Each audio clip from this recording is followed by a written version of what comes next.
Chapter 8. Reproductive System. Male.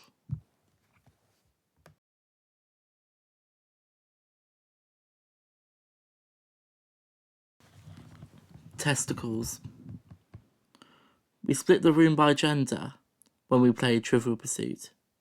It seemed to be the only logical pursuit, to split the family down the middle into two teams. All of my mother's side of the family crammed into the carpeted and tinselled living room of my nan and granddad's house.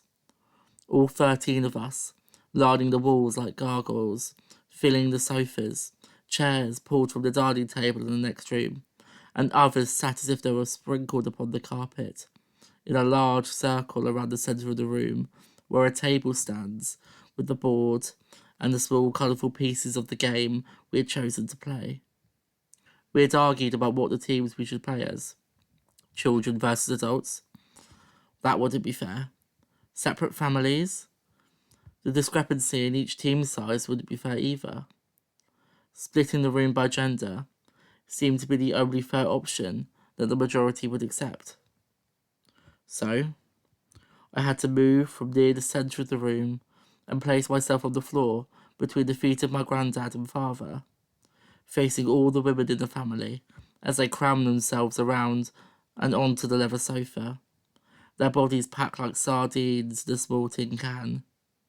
Then, we had to argue about who would roll first. The youngest player, my sister says, thinking that means herself, as my auntie Nicola, heavily pregnant, says, yes, mine isn't born yet. They're in the minus numbers, so my team has to go first. The men groaning as she picks up the dice and rolls them across the plastic board, clattering across the plastic and bashing into each other before revealing the numbers. They roll to become a 5 and a 6. Score. We played a game, shouting across the room at each other, loudly proclaiming that we know the answer when each team is stumped, and gloating when they guess wrong, until one team wins, and we discard the board to decide, and we switch seats to be back where we were, as my nanny reaches into a plastic bag and pulls out sets of pyjamas. They are fluffy and identical, as she passes them to all the grandchildren, except from me. Matching pyjamas for the girls, and a Spider-Man onesie for me. Begrudgingly, grinning as I unwrap it from the plastic packaging and lay it out as the girls compare the pink fabric and wrap it between their fingers. We rush upstairs to change and come downstairs. A flock of pretty pink princesses, and Spider-Man standing guard. The girls gushing about how much they love them. I love them too. We stand still, mouths wide for the group photo, as we giggle about our plans for this year's cousin nativity play, all excitedly swapping ideas like a group of girls, for we mostly were, as we rush back up the stairs and to the spare room to rehearse, the older ones becoming directors for the marvellous show that we were creating. We scribble lines on sheets of paper with dry felt tip pens and create paper crowns and swords out of old rolls of wrapping paper until we're all set, and we tumble down the stairs and force the adults to put down their paper plates filled with leftover food and snacks to line their seats and become our audience for our wonderful play, this year's being Shrek, combined, of course, with the nativity, and spoken in terrible northern accents, forced out through fits of giggles in our high-pitched and squeaky voices, all culminating in the birth of baby Jesus, held up like Simba from The Lion King by our very own Shrek. We thought we were hilarious, as we hold our parents at gunpoint to clap as we rush to the front to bow. What a marvellous show. Prostate. I squeezed on the dress and pulled the red, white and blue down my legs to barely graze against my knees. I walked up the creaky steps of the house to join my housemates, who were running between rooms, pulling costumes over their shoulders and sponging makeup onto their faces. I sat down on an unmade bed and let my friends blush blue eyeshadow over my lids, smearing the pigment across my eyes, and dabbing faint glitter into the centres. We played the scary bitches as we buzzed with excitement, and I made them switch to a Spice Girls song as it went with my costume, Ginger Spice, and we danced, our feet thudding onto the hardwood floor, and people pulled out their cameras to take pictures. We moved downstairs to the kitchen, where I poured multiple Jaeger bombs to pour down my open throat, packing the rest of the bottle and an 8-pack of Red Bull into the bag to bring with me, when someone shouts, "Group photo on the stairs." We stood bunched together, Ginger Spice, emo singers, horror characters, Kiki from Kiki's Delivery Service and Batman, all squeezed together on and around the stairs as we prepared to walk in the cold and fresh air to a friend of a friend's Halloween party. The party was quiet, small, fragmented groups scattered around the house of a person I had never met before. I stood with my housemates, drinking bomb after bomb, forming a pile of cans next to my ever-lowing bottle of Jägermeister, dancing with some in a small gap next to a table, waving our body around like an inflatable people until it grew late and they wanted to go home. I didn't. I walked them home and continued out, walking through the city and out to where the clubs were to meet some friends that I said I would join. I moved fast, pulled by the anticipation of a night out, and pushed by all the alcohol that I'd already drunk, until I reached the end of a short queue, and slowly we all piled into the busy club. I went straight to the bar and ordered myself more shots that I rushed to gulp down, before forcing my way through a crowd of people to find the friends that I knew would be somewhere amongst the crowd of dancing people squeezed together in the dark room.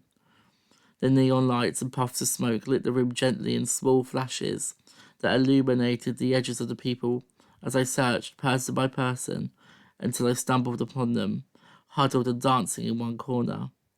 We hugged briefly as I moved into a small open space, and we danced to the music and brought bottles of poppers up to our noses and sniff, then exhale. For the next few hours we fell into our routine, getting shots at the bar, dancing for half an hour, and then pushing ourselves through the massive gyrating bodies and out into the cool air of the smoking area, then again and again until my mind was damp and fuzzy from it all, and I found myself up against a man with the face of a zombie. We danced close until we brought our faces together and started kissing, my mind numb as I forget to even ask his name. I lost my friend then, within the blur of people and music in the club, kissing that zombie with my back against the wall until the music stopped and a flood of people streamed through the thin corridor and out the club. The next morning, I started my walk of shame to the nearest bus stop, pulling my Union Jack dress hastily over my knees as I lift myself up the small step and onto the bus home from clusters of old people and people half asleep, heading into work. As the sun slowly rose outside the tinted windows, I pushed my hair, slick and sweaty, out of my face and rubbed my eyes, leaving smears of blue sparkly eyeshadow and congealed spots of fake blood from contact with him. I shudder at the thought of that zombie who took me home and feel the cold on my exposed arms, hungry to wash the cold and sweat away in a warm shower when I get home. I get back before everyone else is awake, peeling off my dress and starting the water, putting my hand under the spray and feeling it slowly turn from cold to hot. Penis. This transcript is taken from a recording of a conversation between me and my dad. He had just picked me up in the car and we are going out for lunch, as he is staying in Norfolk for a few days for work. It is nearly midday, and the sound of the car moving on the road and the car radio is all that can be heard. I'd woken up that morning with a sore throat.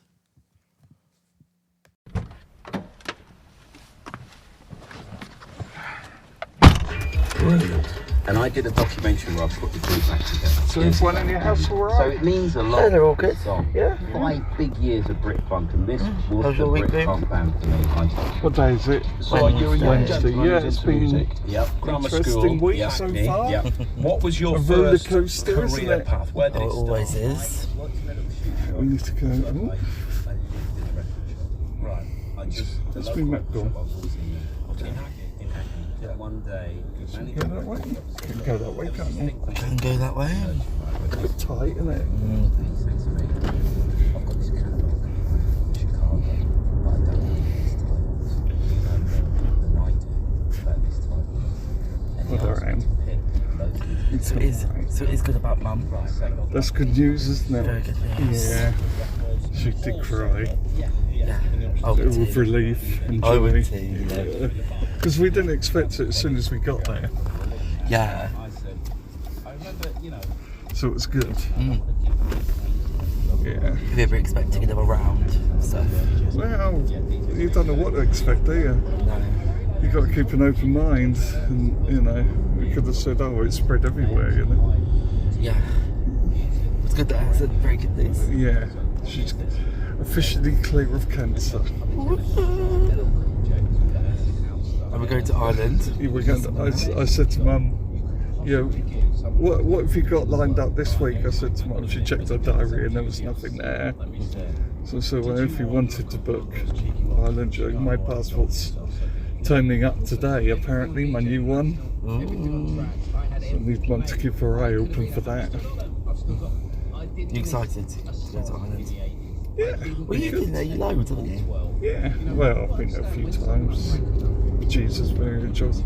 I've been there when it was really dodgy with bullets flying. Oh, yeah. I need to keep an eye on the sat now because I don't know where I'm going. Yeah.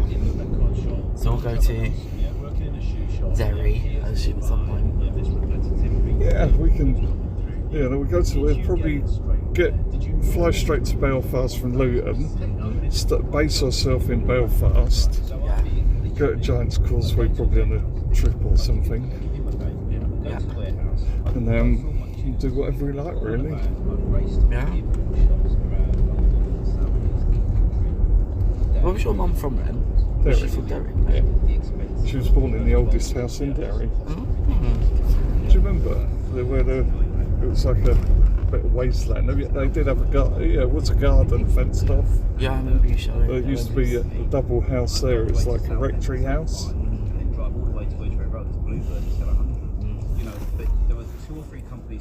Then I'd have to get on the phone at night. Yeah. We'll see your mum and dad's. We'll see your mum and dad's grave.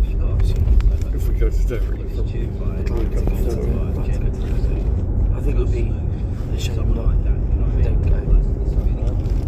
You found a bit sexy today, Andrew? I know. It's just my throat. It's a bit shit. Today.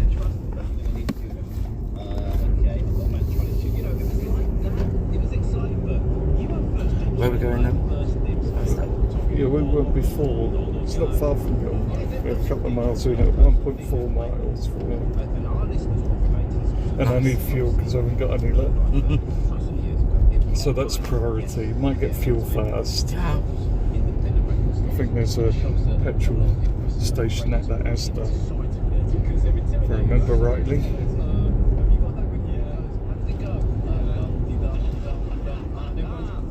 Yeah, it was only a couple of miles from your other flat, wasn't it? So Yeah. it's not far from here, I feel. Because we went to that Aldi, didn't we? But I'd rather go to Lidl because I got 10% off. Love a little. Love a little. Yeah. We could. Let's get fuel first and work it out. Yeah. Or do you want to check Google, see where the nearest Lidl is from here? I can do. Because I need shopping as well, you see.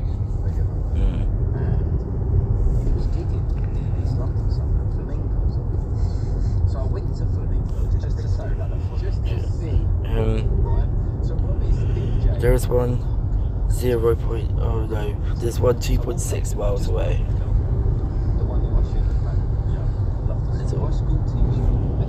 I could fuel fast.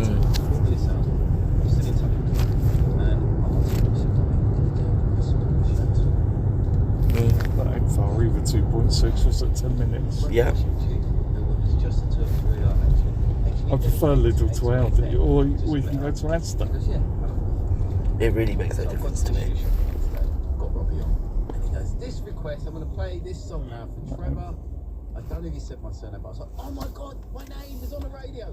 And he said, it's for him. And he said he split up from his girlfriend. He'd really like to get back with you. It's really... So what are you doing this week then? Well, today I'm going to have lunch with you, then go to Fern Middleby.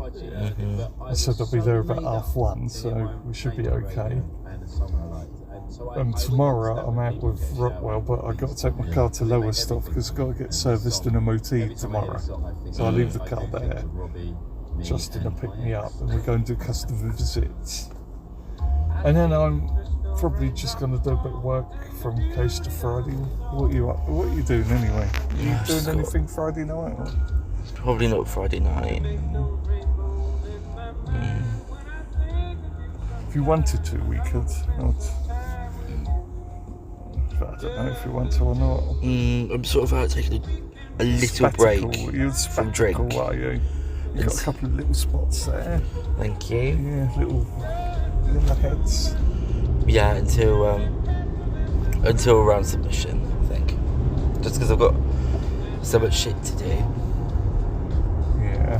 Yeah, so I'll probably work from there and maybe go home Friday night.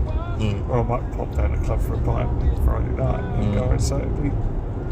Depends what the storm's like, because there's a storm coming. Oh yeah, there is. And the winds are going to be like howling and good shit. Just the two of us, Andrew. Make it if we try. Just the two of us. Just the two of us.